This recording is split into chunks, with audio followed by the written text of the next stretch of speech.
फ़अऊज़ु बिल्लाहि मिनश्शैतानिर्रजीम बिस्मिल्लाहिर्रहमानिर्रहीम व इन्नका लअला खुलुक़िन अज़ीम सदक़ल्लाहु मौलानल अज़ीम। बारगाह रिसालत मुआब सल्लल्लाहु अलैहि वसल्लम में दुरूद पाक का हदिया पेश करें। अल्लाहुम्मा सल्लि अला सय्यिदिना व मौलाना मुहम्मदिन मअदनिल जूदि वल करम व आलिहि व अस्हाबिहिल किराम व इब्निहिल करीम व बारिक व सल्लिम सलातन दाइमतन सरमदन अबदा। मेरे अजीजों, नबी पाक सल्लल्लाहु अलैहि वसल्लम की अजमत क्या है?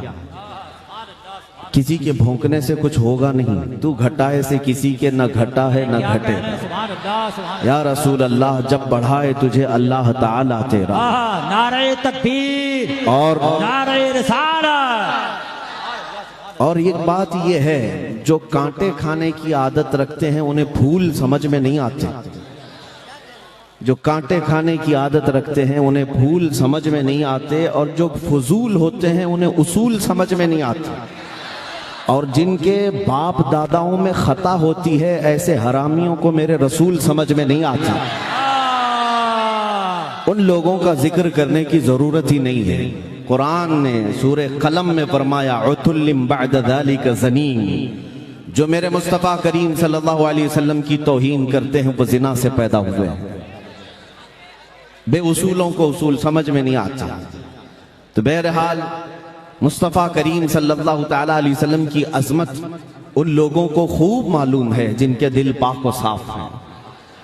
आपने सुना होगा, सैयदना अबू बकर सिद्दीक रज़ी अल्लाह ताला अन्हु हुजूर की बारगाह में आए और अर्ज़ किया, या रसूल अल्लाह, आपसे ज्यादा हसीन व जमील मैंने किसी को देखा नहीं। मेरे आका ने फरमाया, सदक़ता या अबू बकर, ऐ अबू बकर तुम बिल्कुल सच कह रहे हो। अबू जहल खबीस मरदूदुन नफ्स आया और उसने भी ये कहा, ऐ मोहम्मद, तुम्हारे से ज्यादा बदसूरत मैंने किसी को नहीं देखा, नऊज़ बिल्लाह। मेरे आका सल्लल्लाहु अलैहि वसल्लम ने फरमाया, तू सच कहता है। क्या दो लोग सच कह रहे हैं? एक तारीफ कर रहा है और एक बुराई कर रहा है, और दोनों को मेरे आका सल्लल्लाहु अलैहि वसल्लम फरमा रहे हैं तू सच कह रहे हो। बात दर हकीकत ये है कि मेरे आका सल्लल्लाहु ताला अलैहि वसल्लम से पूछा गया, अबू बकर सिद्दीक को भी आपने कहा सच कह रहे हैं, अबू जहल को भी आपने कहा सच कह रहा है। हुजूर पाक सल्लल्लाहु अलैहि वसल्लम ने इरशाद फरमाया, मैं एक आईने की मिसल हूं।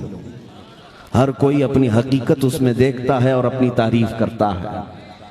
मेरे अजीजों, हुजूर पाक सल्लल्लाहु ताला अलैहि वसल्लम की शान में भौंकने वाले अपनी हकीकत वो उस आईने में देखते हैं और अपने आप पर कोसते हैं।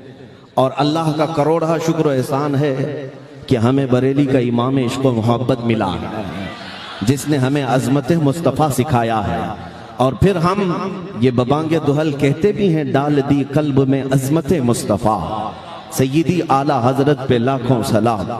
मोहम्मद हमारे बड़ी शान वाले। मेरे आका सल्लल्लाहु ताला अलैहि वसल्लम की अज़मत आज इस दिल्ली की सरजमीन पर मौका मिला है। मैं अर्ज करता हूँ, क्योंकि मुझे पता है यहाँ सुनने के लिए जो लोग आए हैं, ये सिर्फ ये मजमा जो आपको नजर आ रहा है, ये सिर्फ टोपी दाढ़ी वाला ही मजमा नहीं है। मेरे बहुत सारे रिश्तेदार भी यहाँ आए हैं। मेरे रिश्तेदार पूरे हिंदुस्तान भर में हैं और हमेशा मेरी तहकीक में लगे रहते हैं। तो बहरहाल मैं उनकी भी कदर करता हूँ। वो सारे लोग हमारे बयानात को बहुत गौर से सुनते भी हैं। अल्लाह करे कि दिल में उतर जाए और हिदायत भी नसीब हो जाए। खैर मेरे अजीजों, जिन लोगों को अभी भी शक व शुबा है, उन लोगों को मैं ये अर्ज करता हूँ, छोड़ दो। मेरे आका सल्लल्लाहु ताला अलैहि वसल्लम की जात की तरफ उंगलियां उठाना। हमारे जज्बात से क्यों खेलते हो? हम है ना, गालियां दो हमें। हमारे माँ बाप दादाओं को गालियां देते हो, सह लेंगे। दिल्ली वालों को तो आदत पड़ गई है फसादात सहने की।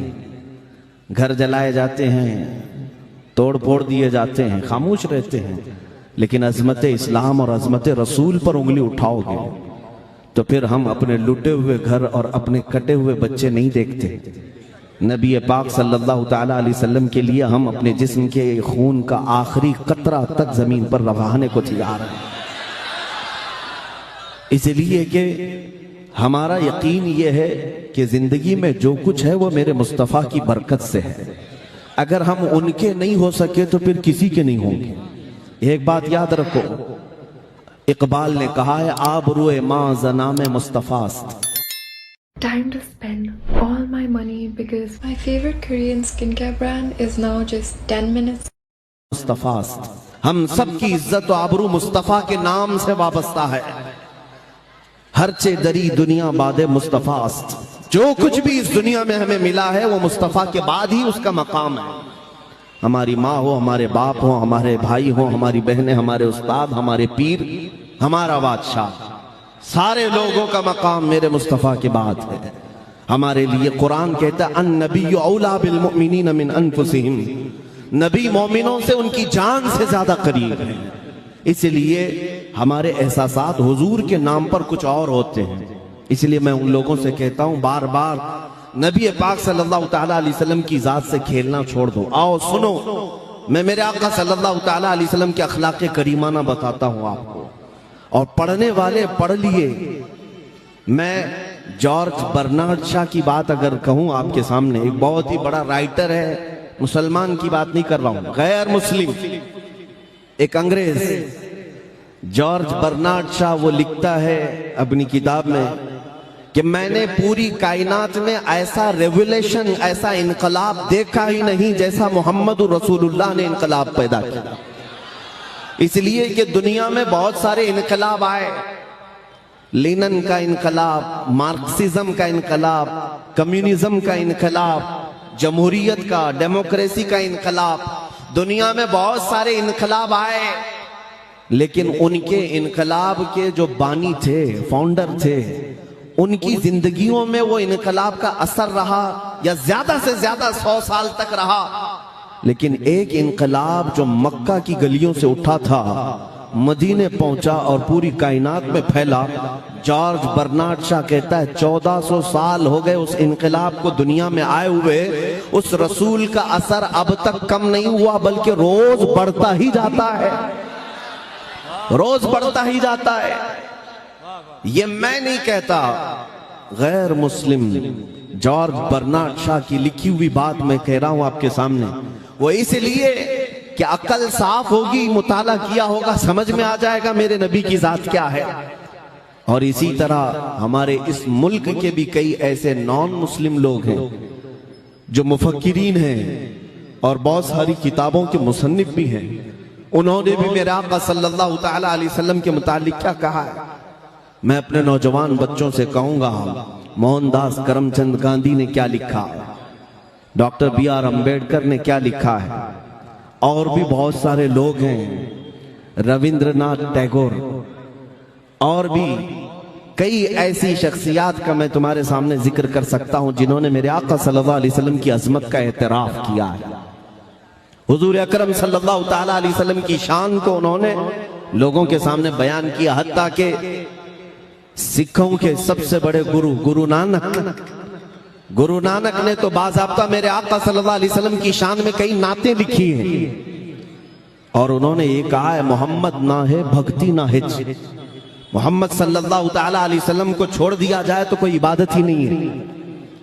ये मैं नहीं कह रहा हूं, जिन्होंने इस्लाम या कुरान या हदीस पर अमल करने का अज़्म नहीं लिया, उन लोगों ने ये लिखा है। इससे पता चलता है अल फज़्लु लिमा शहीद बिहिल अअदा, गवाही जिसकी दुश्मन देते हैं उसी की तो फजीलत है। फजीलत उसी की है जिसकी दुश्मन भी गवाही देते हैं। नबी मुकर्रम सल्लल्लाहु तआला अलैहि वसल्लम मक्का की गलियों से निकलकर मदीने तैयबा पहुंचने तक जो आला अखलाक व किरदार की शख्सियत सब पूरी दुनिया के सामने पेश किए, आज तक दुनिया उसकी नजीर नहीं ला सकती, उसकी मिसाल नहीं ला सकती, आज तक नहीं ला सकती। इंसाफ की बात अगर मैं करूं, है कोई दुनिया में आज लीडर जो अपनी रियाया के सामने आकर ये कहे कि तुम पर किसी पर मेरा कोई हक बाकी है तो हक ले सकता है? आए अभी हमारा कोई मिनिस्टर आकर के कह दे, किसी की हिम्मत ही नहीं, इतना खा के बैठे, क्या कहेंगे, क्या कहेंगे? और लोग नोच डालेंगे, यहां भी मेरा हक है, वहां भी मेरा हक है। किसी को कहने की हिम्मत नहीं है। मुस्तफ़ा करीम सल्लल्लाहु अलैहि वसल्लम की जात वो है कि पूरे भरे मजमे में मस्जिद नबवी में सहाबा मौजूद है, उस वक्त कहते हैं ऐ लोगों, तुम पर तुम में से किसी भी शख्स के ऊपर मेरा कोई हक बाकी है या मुझ पर तुम्हारा कोई हक बाकी है,